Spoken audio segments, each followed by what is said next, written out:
Στο σημερινό μας βίντεο, παιδιά, θα μιλήσουμε για την αλίκη στη χώρα των θαυμάτων και τον κορονοϊό. Και αυτό διότι πάρα πολλοί άνθρωποι αυτό που δεν έχουν καταλάβει είναι ότι υπάρχει αυτή τη στιγμή ένας παγκόσμιος πόλεμος, ο οποίος έχει δημιουργηθεί για να ρημάξει και να καταστρέψει τις όποιες προσπάθειες είχαν καταφέρει οι άνθρωποι τα προηγούμενα 40 χρόνια προκειμένου να υπάρξει αποκλιμάκωση της παγκοσμιοποίησης. Όσοι από εσάς είστε πολύ καιρό στο κανάλι, σίγουρα θα έχετε καταλάβει τι χαρακτήρας είμαι.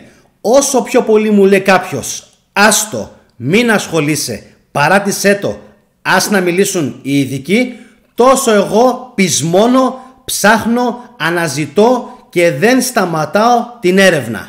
Θα αναρωτιέστε σίγουρα για ποιο λόγο λέω ειδικοί και βάζω εισαγωγικά. Πάρα πολύ απλά, γιατί όλοι αυτοί οι οποίοι βγαίνουν και μιλάνε στα κανάλια από την αρχή του κορονοϊού δεν είναι πνευμονολόγοι, δεν είναι ιολόγοι, είναι τις πιο πολλές φορές άνθρωποι οι οποίοι μπορεί να προέρχονται από τον κλάδο της υγείας, αλλά είναι άσχετοι παντελώς με τον κορονοϊό. Τώρα, θα αναρωτιέστε σίγουρα για ποιο λόγο λέω ο κορονοϊός και η αλίκη στη χώρα των θαυμάτων.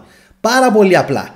Τα προηγούμενα χρόνια, αν θυμάστε, υπήρχαν άνθρωποι οι οποίοι είχαν AIDS. Υπήρχαν άνθρωποι με τον ιό του SARS-CoV, με τον ιό του έμπολα και κάθε χρόνο ο ΠΟΗ έπρεπε να αντιμετωπίζει πάνω από 200 επιδημίες παγκοσμίως. Τώρα, ποια είναι η δική μου ένσταση σε όλα αυτά? Πάρα πολύ απλά, παιδιά. Για ποιο λόγο τα προηγούμενα χρόνια δεν έβγαζαν ταξιδιωτικές απαγορεύσεις και καραντίνες στους πληθυσμούς? Για ποιο λόγο οι άνθρωποι μπορούσαν να μετακινούνται χωρίς να τους μετράνε τη θερμοκρασία και χωρίς να πρέπει να έχουν πιστοποιητικά εμβολιασμού πάνω τους? Θέλουν δηλαδή κάποιοι να μας πείσουν ότι κάποιος ο οποίος είχε AIDS τα προηγούμενα χρόνια, ο οποίος αν και εφόσον μεταδοθεί είναι ιδιαίτερα φωνικός, ότι αυτός ο άνθρωπος είχε απαγόρευση να βγει από το σπίτι του ή από τη χώρα του ή ακόμα και να εισέλθει σε κάποιο κατάστημα ή να επικοινωνήσει ελεύθερα με τους ανθρώπους του? Τώρα λοιπόν, τι ακριβώς έχει γίνει? Για ποιο λόγο αλλάζει η τακτική τους? Για ποιο λόγο δηλαδή οι άνθρωποι που προγενέστερα είχαν κάποιες ασθένειες τώρα δεν έχει καμία σημασία παρά μόνο ο κορονοϊός? Επίσης, σκεφτείτε λιγάκι το εξής. Για ποιο λόγο δίνουν βάση μόνο στον κορονοϊό και όχι στους υπόλοιπους ιούς και στις υπόλοιπες γρίπες και στα υπόλοιπα νοσήματα, τα οποία επίσης μπορούν να αποσταθεροποιήσουν την ανθρώπινη υγεία? Θα σας πω μονάχα πως ήδη από την εποχή του πατέρα του George Bush, του πατέρα, το 1991,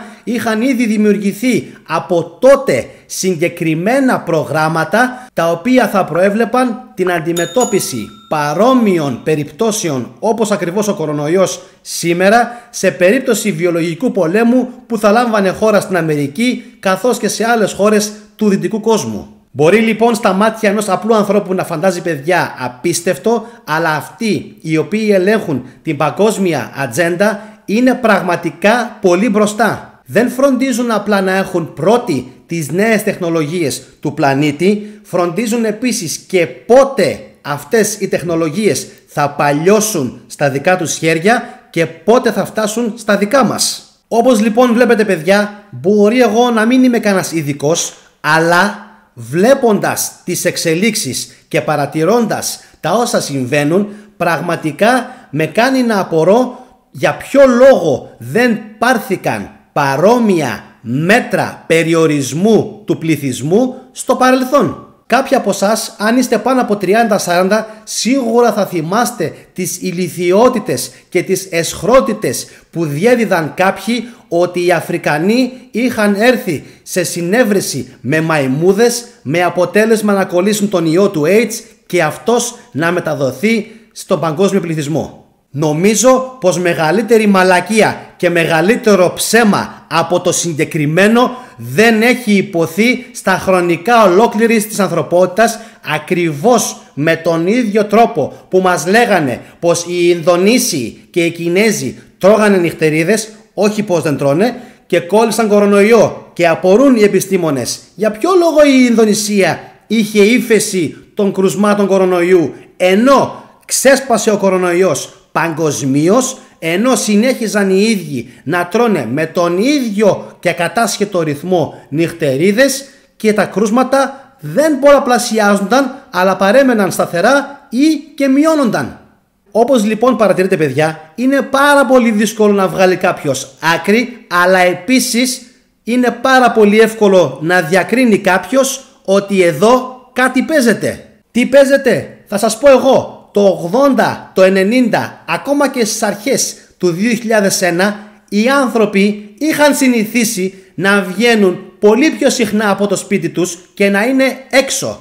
Στην δική μας εποχή λοιπόν, ιδιαίτερα μετά το 2010, οι άνθρωποι ξαφνικά πάθαν κάτι, άρχισαν να απομονώνονται όλο και περισσότερο iPhone, iShit, αυτό, εκείνο, το άλλο, iCos. Αποτέλεσμα, όλες αυτές οι τεχνολογίες τους έχουν απομονώσει και τους έχουν κάνει ατομιστές. Υπάρχουν άνθρωποι οι οποίοι μπορούν να μείνουν όλη την ημέρα στο σπίτι τους και άνετα να βλέπουν Netflix, και οι επικυρίαρχοι, βλέποντας ότι ο άνθρωπος έχει αρχίσει και έχει μια τάση υποχώρησης από μόνος του στις ελευθερίες του, βλέπε Facebook, αποφάσισαν πως η κατάλληλη στιγμή για να γίνει η έξαρση του κορονοϊού ήταν τώρα. Άρα λοιπόν μην απορείτε καθόλου ότι επέλεξαν το συγκεκριμένο momentum για να αλλάξουν παγκοσμίως τα πράγματα και να επιβάλλουν σε όλες τις χώρες τα δικά τους θέλω.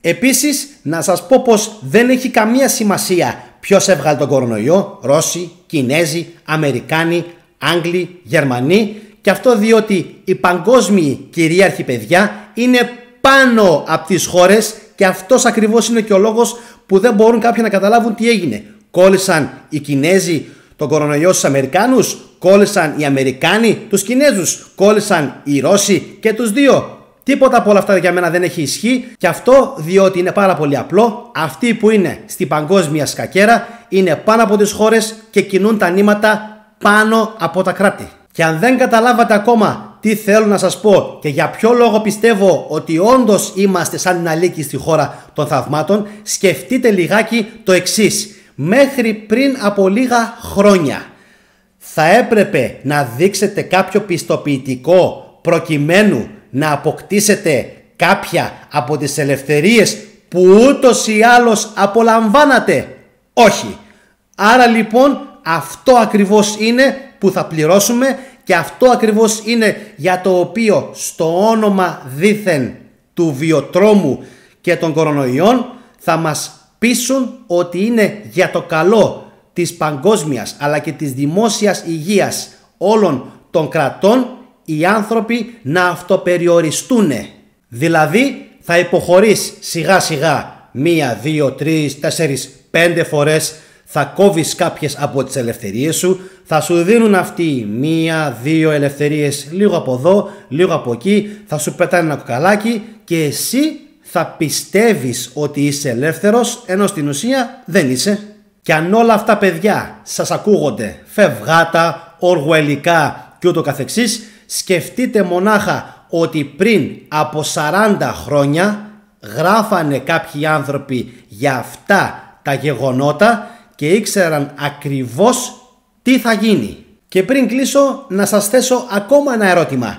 Πριν από τον κορονοϊό, όταν κάποιος από τον εργασιακό σας χώρο είχε για παράδειγμα γρίπη ή πυρετό, υπήρχε κάποιος ο οποίος τον εξανάγκαζε ή τον ανάγκαζε να το αποδείξει αυτό το πράγμα ή να μείνει σπίτι του με το ζόρι? Υπήρχε κάποιος ο οποίος του έλεγε είσαι δημόσιος κίνδυνος, πρέπει να κάτσεις σπίτι σου? Επίσης, μήπως υπήρχε κάποιος που του έλεγε πάνε κάνε ένα rapid test ή ένα μοριακό τεστ να δούμε αν έχεις αυτό ή αν έχεις εκείνο ή αν έχεις το άλλο? Από όσο θυμάμαι, όχι. Άρα λοιπόν δεν είναι τυχαίο ότι αυτήν την δεδομένη στιγμή αποφάσισαν κάποιοι να περάσουν τα συγκεκριμένα μέτρα. Όχι τυχαία, και αυτό διότι επίκειται μια παγκόσμια αλλαγή και απλά αυτή τη στιγμή δοκιμάζονται οι αντοχές του κόσμου. Επίσης κάτι ακόμα, τροφή για σκέψη παιδιά.